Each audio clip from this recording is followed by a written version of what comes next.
Hi viewers, ask టాక్స్కి స్వాగతం. నా పేరు శ్రీనివాస్ చౌహాన్. నేను సైకాలజీ కౌన్సిలర్ని మరియు రచయితను. ఇప్పుడు మనం చర్చించుకునే అంశం మార్పుని ఎలా స్వీకరించాలి. అసలు మార్పు అంటే ఏంటి? మార్పు జీవితంలో వస్తే ప్రయోజనమా నష్టమా? మార్పు రాని వ్యక్తులు ఎలా ఉంటారు? మార్పు జీవితంలో జరిగే ఒక గొప్ప సంఘటన, ఒక పెద్ద సంఘటన. మార్పు లేకపోతే జీవితంలో సక్సెస్ కాలేము. మన సక్సెస్కు బీజం వేసేది మార్పు. మార్పు మనసులో నుండి పుట్టుకురావాలి. మార్పు మన హృదయం నుంచి మన ఆచరణలోకి తీసుకురావాలి. మార్పు ఒక ఆలోచనలో నుంచి జనించి మనల్ని ఉన్నత శిఖరాల వైపు తీసుకెళ్తుంది. మార్పు లేకపోతే జీవితం శూన్యం. మరి ఆ మార్పుని మనం ఎలా స్వీకరించాలి? మార్పును స్వీకరించడానికి మనం ఎలాంటి చర్యలు తీసుకోవాలి? మార్పు ఎలా వస్తుంది మన జీవితంలోకి అనే అంశం మనం తెలుసుకుందాం. మారాలి అని అనుకునే వ్యక్తి తాను ఇష్టపూర్వకంగా మార్పును స్వీకరించాలి. మార్పు ఇతరులతో బలవంతంగా రుద్దబడదు. మార్పు మనంతట మనకు, మార్పు వల్ల వచ్చే ప్రయోజనాలు మనకు తెలిసి మనం మారడానికి ఇష్టపడాలి. మార్పును మనం స్వీకరించకపోతే, మనం ఆచరించకపోతే మార్పు మనలోకి రాదు. మన మార్పుకి, మన ఆలోచనకి అవినాభావ సంబంధం ఉంటుంది. ఎందుకంటే మనం వేసే ప్రతి అడుగు వెనక ఆలోచన ఉంటుంది. ఆలోచన ప్రతి పనికి మూలం. ఆలోచన జీవితం. ఆలోచన సక్రమమైనదిగా లేకపోతే మన ఆచరణ కూడా తప్పుగా ఉంటుంది. కాబట్టి ఆలోచనకి, జీవితంలో వచ్చే మార్పుకి అవినాభావ సంబంధం ఉంటుంది. మరి ఆలోచనను మార్చుకోవాలి. ఆ ఆలోచనలో మార్పు వస్తే జీవితంలో మార్పు వస్తుంది. ఆ ఆలోచనని మార్చుకోవడానికి మనం ఏం చేయాలి అని అంటే, ప్రతి విషయాన్ని కూడా మనం పాజిటివ్గా ఆలోచించాలి. ఎదుటి వ్యక్తిలోని మంచితనాన్ని మనం గ్రహించాలి. మనకొచ్చే ప్రయోజనాలు మనం గ్రహించాలి.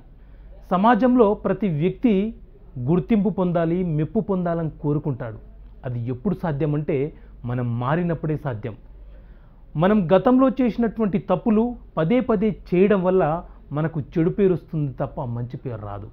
మరి ఒక వ్యక్తి సమాజంలో రాణించాలంటే ఏం చేయాలి అని అంటే, మార్పును తను ఇష్టపూర్వకంగా ఆస్వాదించాలి, ఇష్టపూర్వకంగా అంగీకరించాలి. అలాగే కొంతమంది ఏం చేస్తుంటారంటే, మారిపోవాలన్న తపన ఉన్నప్పటికీ కొన్ని సెమినార్లలో, కొన్ని డిబేట్లలో కొంతమంది చెప్తున్నప్పుడు వినుకుంటూ రాసుకుంటారు. దానివల్ల జ్ఞానం పెరుగుతుందే తప్ప మార్పు అనేది రాదు. మరి మార్పు రావాలంటే మనసు పెట్టి వినాలి. ఒక సెమినార్లో మీరు పాల్గొన్నారనుకోండి, అప్పుడు మీరు ఆ సెమినార్లో ఒక వ్యక్తి, ఒక అనుభవం ఉన్న వ్యక్తి చెప్తున్నప్పుడు, అతని జీవితాన్ని వివరిస్తున్నప్పుడు, అతనికి ఎదురైనటువంటి సంఘటనలో తాను ఏ రకంగా వాటిని ఫేస్ చేశానో చెప్తున్నప్పుడు మనం మనసు పెట్టి దాన్ని వింటే మార్పు అనేది మనలో ప్రారంభమవుతుంది. మనం అలా కాకుండా ఆ సెమినార్లో పాల్గొని ఒక నోట్స్లో ఆయా అంశాలను మనం రాసుకుంటే మార్పుని మనం స్వీకరించలేం. కేవలం ఆ అంశానికి సంబంధించిన జ్ఞానాన్ని మాత్రమే నేర్చుకుంటాం. కాబట్టి మార్పు అనేది మనస్ఫూర్తిగా రావాలంటే మనస్ఫూర్తిగా వినడం అనేది నేర్చుకోవాలి. ఎప్పుడైతే మనస్ఫూర్తిగా వినడం నేర్చుకుంటామో ఆ తర్వాత నీకు తెలియకుండా నీ అడుగులు, నీ ఆచరణ, నీ పద్ధతి, నీ ప్రవర్తన మార్పు జరగడం అనేది జరుగుతుంది. అంతేకాని మనం మారాలి అని చెప్పి ఏదో నోట్సెస్లో ప్రణాళిక ప్రకారం రాసేసుకుంటే రాదు. మన హార్ట్కి టచ్ కావాలి, మనం హృదయం స్పందించాలి. అప్పుడే మనం మారగలుగుతాం. మార్పు అనేది జీవితంలో చాలా అవసరం. మార్పు లేకపోతే మనం విజయాన్ని సాధించలేం. గతాన్ని పోలుస్తూ భవిష్యత్తుని మనం మలుచుకోవడానికి కారణం ఏంటి? మార్పే. గతాన్ని మీరు ఒక్కసారి ప్రీవియస్లోకి వెళ్ళండి. మీరు ఎలా ఉన్నారు, ఇప్పుడు ఎలా ఉన్నారు, దానికి కారణం మార్పే. ఆ మార్పు మంచిదై ఉంటే మీరు జీవితంలో గొప్పగా జీవించడానికి అవకాశం ఉంటుంది. ఆ మార్పు మీకు నెగిటివిటీలో ఉంటే మీరు చెడుగా జీవించడానికి అవకాశం ఉంటుంది. కాబట్టి మార్పు అనేది మనం మనస్ఫూర్తిగా స్వీకరిస్తూ మనకు నచ్చినట్లు కాకుండా సమాజం మెచ్చేటట్లు కూడా మార్పును మనం స్వీకరించాలి. ఆ మార్పుని మనము ప్రజెంట్ చేస్తూ జీవితంలోకి అడుగు పెడితే గొప్ప ఫలితాలు ఉంటాయి. కాబట్టి ఏ వ్యక్తి అయినా సరే తన గతానికి సంబంధించిన అంశాలను, ప్రస్తుతం ఉన్నటువంటి అంశాలను, భవిష్యత్తులో తాను చేసే అంశాలను పోల్చుకుంటూ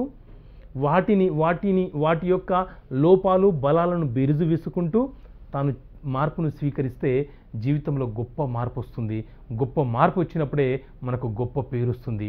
సో మార్పు అనేది జీవితంలో చాలా కీలకమైనది, ఒక మెట్టు లాంటిది, మనకు పునాది వేస్తుంది. మార్పు ఎన్నో అడుగులకు, ఎన్నో మేల దూరానికి ఒక అడుగే నిలబెడుతుంది. మార్పు మనకు చాలా అవసరం. మార్పు అనేక రూపాలుగా రావచ్చు. మన మార్పు అంటే ఫిజికల్గా మారడం అనేది కాదు, మెంటల్గా మారడం, మన ఆలోచనలో మార్పు తీసుకురావడం, మన సృజనాత్మకతలో మార్పు తీసుకురావడం, మన జీవన విధానంలో మార్పు తీసుకురావడం, మనం ఎదుటి వ్యక్తిని పలకరించేటప్పుడు ఆ పలుకులో మార్పు తీసుకురావడం, మన ఆలోచనలో మార్పు తీసుకురావడం, మనం జీవించే విధానంలో మార్పు తీసుకొస్తే మన లక్ష్యంలో మార్పు వస్తుంది. మన లక్ష్యంలో మార్పు వస్తే మనము మన వయసుకు తగినటువంటి లక్ష్యాలను ఏర్పాటు చేసుకొని ముందుకు వెళ్ళిపోవడం అనేది జరుగుతూ ఉంటుంది. ఈ మార్పుకు సంబంధించి అంతర్గతంగా ఆలోచనల నుంచి ప్రారంభం కావాలని చెప్పుకుంటున్నాం కదా. మీకు దీనికి సంబంధించి ఒక చిన్న ఎగ్జాంపుల్, ఒక చిన్న కథ చెప్తాను. ఒక వీధిలో ఒక బెలూన్ అమ్మే వర్తకుడు వచ్చాడు. అతను ఏం చేస్తున్నాడంటే ఆ చుట్టుపక్కల ఉన్న పిల్లలని అట్రాక్ట్ చేసుకోవడానికై ఒక నీలం రంగు బెలూన్లోకి గాలిని అంటే హీలియంని ఊది ఆ బెలూన్స్ని పైకి ఎగిరిస్తున్నాడు. అక్కడ చుట్టుపక్కల ప్రాంతంలో ఆడుకుంటున్న పిల్లలందరూ కూడా ఆ బెలూన్ను చూసి అతని దగ్గరకు వచ్చారు. అతను వేరే బెలూన్లు ఇస్తే ఆ పిల్లలు తీసుకోవట్లేదు. లేదంకుల్, మాకు ఆ నీలం రంగు బెలూన్ మాత్రమే కావాలి, మాకు ఆ బెలూన్ మాత్రమే పైకి ఎగురుతుంది కదా, అది మాత్రమే కావాలి అని అంటున్నారు. ఎందుకంటే ఆయన పైకి ఎగిరేసే బెలూన్లన్నీ కూడా కేవలం నీలం కలర్ బెలూన్లు మాత్రమే, అందులో మాత్రమే హీలియం గాలిని ఊది పైకి ఎగిరేస్తున్నాడు. పిల్లలు కూడా ఒక కైండ్ ఆఫ్ మైండ్ని ఏర్పాటు చేసుకున్నది. ఏంటి అంటే ఆ కలర్ బెలూన్ మాత్రమే పైకి ఎగురుతుంది, మాకు ఆ కలర్ బెలూన్ మాత్రమే కావాలి అని అనుకుంటున్నారు పిల్లలు. ఇక్కడ అతను ఏం చెప్తున్నాడంటే, లేదు నాన్న, ఏ బెలూన్ అన్న పైకి వెళ్తుంది, నేను గాలి ఊదిస్తాను అని ఇతను అంటున్నాడు, వర్తకుడు అంటున్నాడు. కానీ వాళ్ళు లేదు, మాకు నీలం కలరే కావాలంటున్నారు. తర్వాత వాళ్ళకి ఎక్స్ప్లెయిన్ చేశాడు ఏమని, హీలియం అనే ఈ గాలిని మనం దీంట్లో ఊదితే ఏ బెలూన్ అయినా ఎగురుతుందన్నా అని చెప్పి వేరే కలర్ బెలూన్ తీసుకొని అందులో గాలి ఊది ఆ బెలూన్ని కూడా పైకి ఎగిరేసిన తర్వాత పిల్లలు నమ్మారు. అంటే ఇక్కడ ఏంటంటే మార్పు అంతా బయట ఉంది, మార్పు అంతా ఒకరిలోనే ఉంది, మార్పు మనం వేరే నుంచి గ్రహించాలి అని అనుకుంటాం. మనం కాదు, మార్పు అని మన ఆలోచనలో ఉంటుంది. మన ఆలోచనల నుంచి మార్పు ప్రారంభమవుతుంది.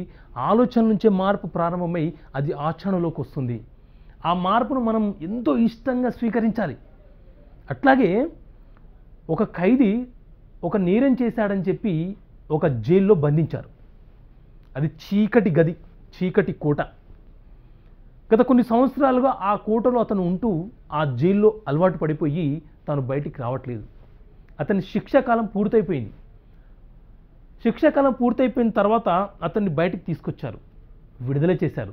అతను ఈ బయటి ప్రపంచాన్ని, ఈ బయటి వెలుతురుని చూసి, బయటి వ్యక్తులను చూసి నేను ఈ బయట ఉండలేను అని చెప్పి తిరిగి ఆ జైలు అధికారుల దగ్గరికి వెళ్ళి నాకు ఆ చీకటి గదిలోకి పంపించేయండి అని చెప్పి ప్రాధేయపడుతున్నాడు.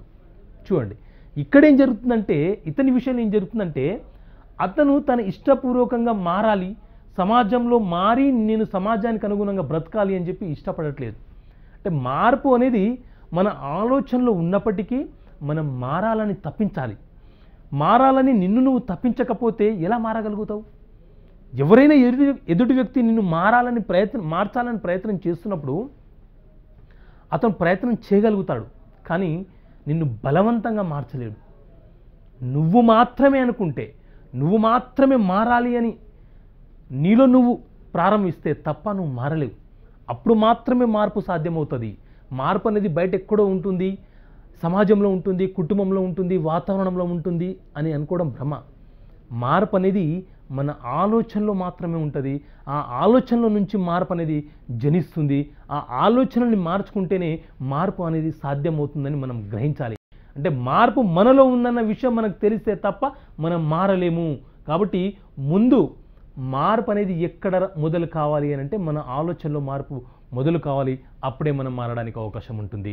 సో మార్చుకోండి మీ ఆలోచనల్ని, మీరు మారండి, గొప్ప జీవితానికి అడుగు వేయండి. Okay, thank you viewers watching for my videos and this videos. చూస్తూనే ఉండండి. మీకు విజ్ఞానానికి రాచబాట ఎన్నో అంశాలను మీ జీవితాన్ని నేర్పే పాఠాలు ముందు ముందు వస్తుంటాయి.